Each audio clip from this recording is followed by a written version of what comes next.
We took Professor Crandall to the hospital, but he died without regaining consciousness. Too bad. Now, we never will learn the reason for his strange behavior. An autopsy showed that he died of an overdose of a chemical known as curava. Curava? Never heard of it. It's a rare chemical that affects the brain tissues, causing madness and then death. If we could find the source of this curava, it might lead us directly to the purple monster. Yes, Craig is checking on that now. What did you find out, Craig? Well, curava is handled locally by the pharmacy supply company. They've had only one customer. A certain blind man uses it occasionally diluted as an eye wash. I've already tried to contact the doctor who wrote the prescription, but I haven't been able to locate him. Why don't we check on the blind man, Craig? Oh, that's a good idea, Sheila. Would you mind taking care of it? He's an organ grinder named Tony. Usually hangs out around 5th and Elm Streets. While I'm at Crandall's inquest, suppose you go down and see what he can tell you. All right.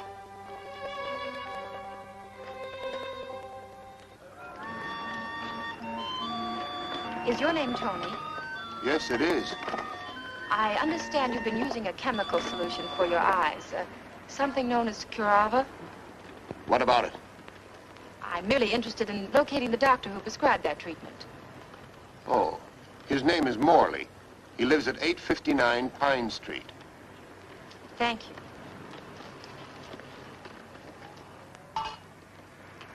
Thank you, miss.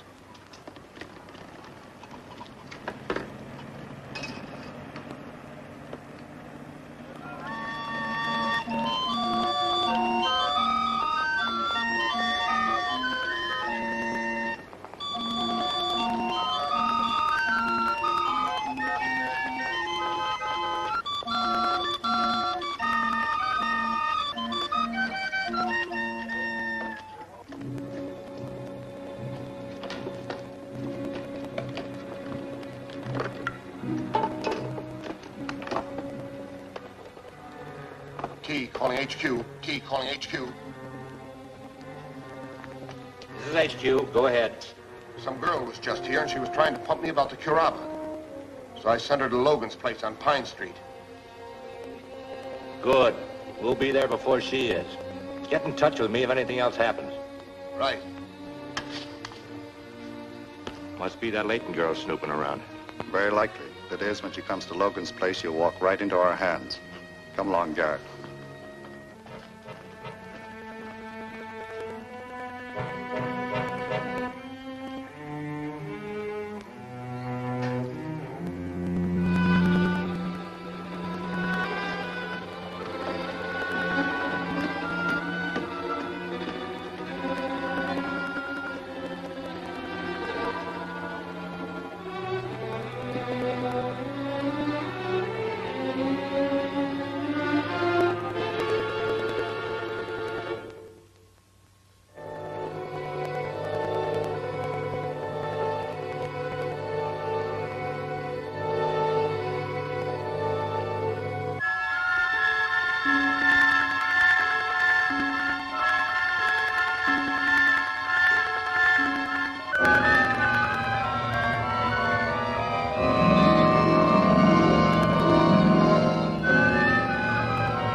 Electric eye is ready for a test. Good. Let's see how it works. That pan contains a small charge of explosive wired to the electric eye mechanism. The powder will be set off by an electrical impulse transmitted to the relay box. Proceed with the demonstration.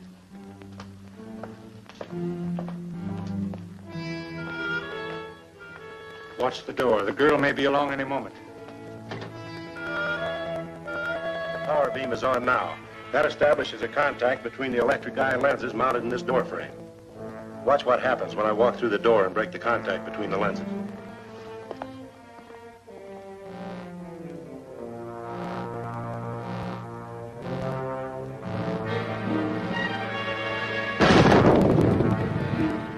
Okay.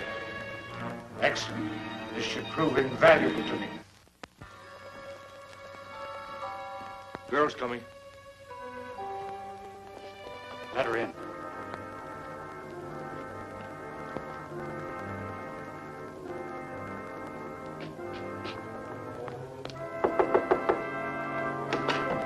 Come in, Miss Layton.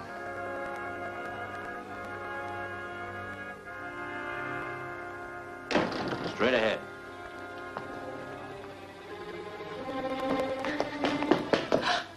The purple monster. I should have suspected this was a trap. Well, you can't know everything, lady. But she knows some things we'd like to know. Sit down.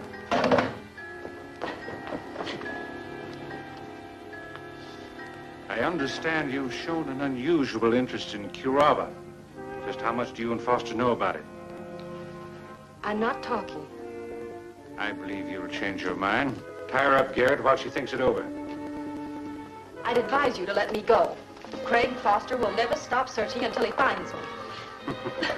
But he may not find you alive. You're sure that a young lady hasn't questioned you about it? Nobody has spoken to me all day. Well, thanks anyway. Thank you, sir.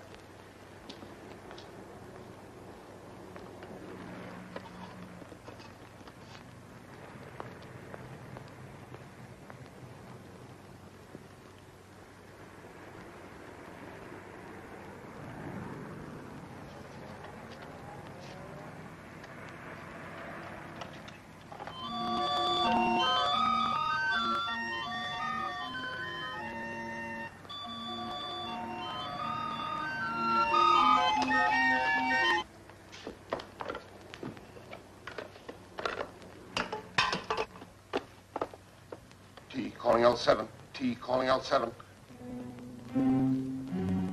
I just had another visitor, a young fellow. He was asking about that girl. Foster. What'd you tell him? Well, I told him that... Officer, I ain't done nothing wrong. Yeah, a blind man recognizing a policeman just comes natural to you. Grab that hand organ, officer. They got him. What about this Tony? How much does he know? The wavelength and the radio call number of our hideout, and not the location. We can change the wavelength. Anything else? The address of this place. Will he talk? Under enough pressure, he might talk.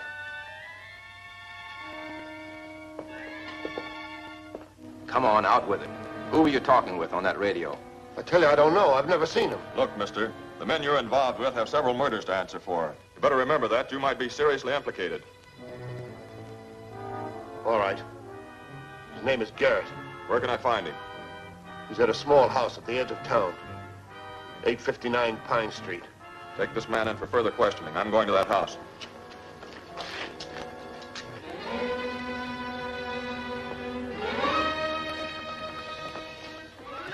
Foster's probably on his way here right now, so you'd better connect the electric eye mechanism to those cases of explosives. So when Foster steps into the room, he and the girl both will be blown to bits. But I've spent months building this machine, and now you want me to blow it up.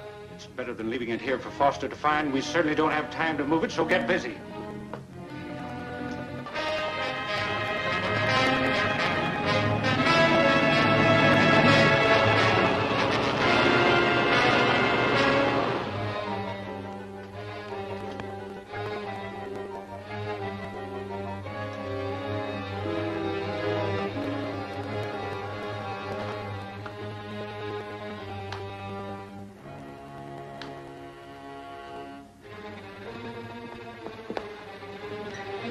Everything's ready. Let's get out. Hold it.